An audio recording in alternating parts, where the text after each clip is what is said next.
So the first question we have is, where did Satan come from? Right here, we're going to look at Isaiah 14 today.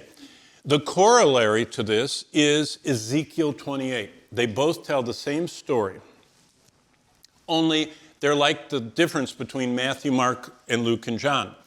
Each one of the four Gospels looks at Christ from a different angle. And so, Matthew's looking this way, but John sees things that Matthew doesn't because he's on this side and Matthew's on this side. Mark is here. He sees things that Matthew and John see. Luke is over there. He sees things that Matthew and John and Mark. That's why we talk about the four Gospels give one complete picture. Well, God gave us two pictures of Satan. And above all the vast reaches of the cosmos, above all the galaxies, all the shining stars, all the circling planets, there are some very special creatures. And God made them, the book of Hebrews tells us, they are called ministering spirits. They're angels. Angels don't have bodies. Angels actually are intelligences. They're very smart. They're around since creation. Angels know every language of the world. I can't speak any Taiwanese, not even one word. Angels know Taiwanese better than a Taiwanese knows it. They also know every other language in the world. They know all languages. Angels do not have bodies, and nothing physical stops them. So screen, glass, metal, wood, concrete, they just come and go. They're everywhere. There are literally, the minimum number of angels are, the Bible describes them as myriads of myriads. Daniel says there are 10,000 times 10,000, which is hundreds of millions. But those are only the ones that are around the throne of God. There are a lot more than that. So let's say that there are 1 billion angels. All of them are involved in this whole process, and they all somewhere sort out either with Satan or with God. So the bottom line of chapter 14 is Lucifer's pride led to this rebellion. First the text, okay? And just to show you that Isaiah is talking about the Lord having mercy on Jacob, he will choose Israel. He's going through all this. And then he starts changing gears, and he talks about the day the Lord gives you rest from your sorrow. Then all of a sudden Babylon comes up, okay? And then it talks about Babylon is ruled the nations, persecuted, all this stuff. Talks about Lebanon.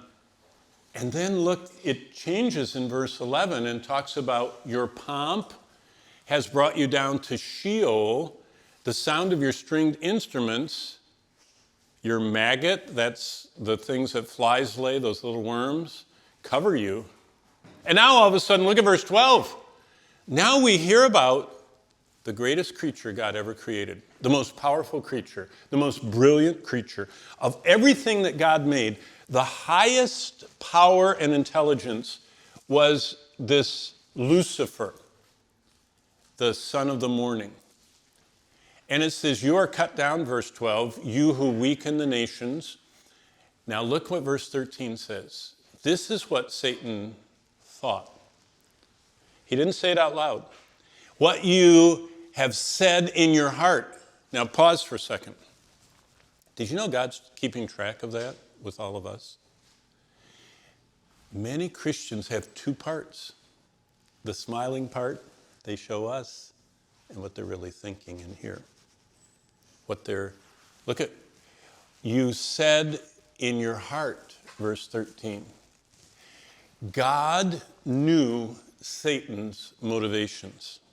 Now it says in Paul's epistle to the Corinthians that we will not know other people's motivations until the judgment seat of Christ.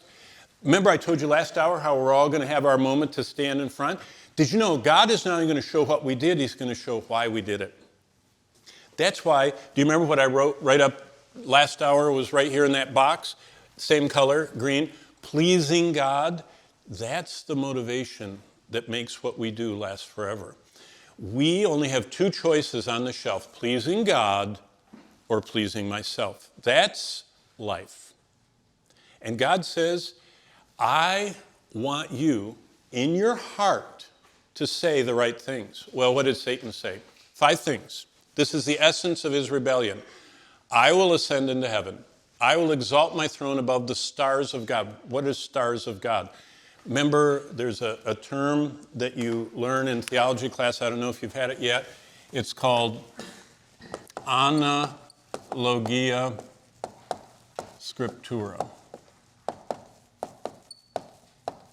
Basically, what that means is that the Bible explains the Bible. The Bible is the best commentary on the Bible.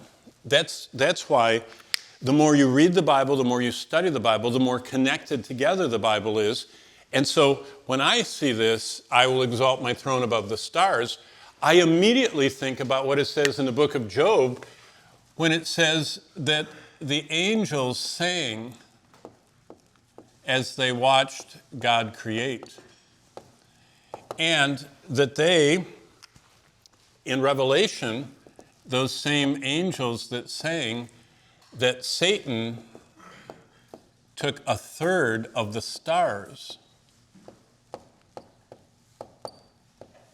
and threw them to earth. And so basically find that the Bible talks about angels as sometimes as stars, as God's messengers, as his angeloi. So basically, Satan says, I'm going to go up to the headquarters, heaven. I'm going to exalt my throne above all the other angels, the stars of God. I will sit in the mount of congregation on the furthest sides of the north. I will ascend above the heights of the clouds. Now look at this. This to me is one of the greatest evidences of inspiration. I will be greater than the Most High. Is that what your Bible says? What does it say? Did Satan say he wanted to be greater than God? Yes or no? No. What did he say? Equal with God. Now, chew on that for a minute. Think about that. If I was writing the Bible, if a man was writing the Bible, if Herodotus or Shakespeare were writing the Bible, this is the arch enemy of God. This is the ultimate rebellion. This is the ultimate enemy. What enemy would say, I'm just going to get equal with you? We don't think that way. What do we think? Take over. Be greater.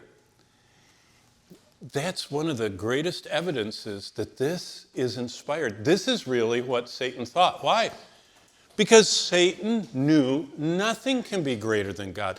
God is uncreated. God is God. Satan is a creature. God made him. And God made everything else. And Satan knows that. That's why you can learn an awful lot from when you guys study the Gospels. One of the ways you study Christ is to look at what Jesus said, what Jesus did, and here's the third part to really understand Christology, what others said about him.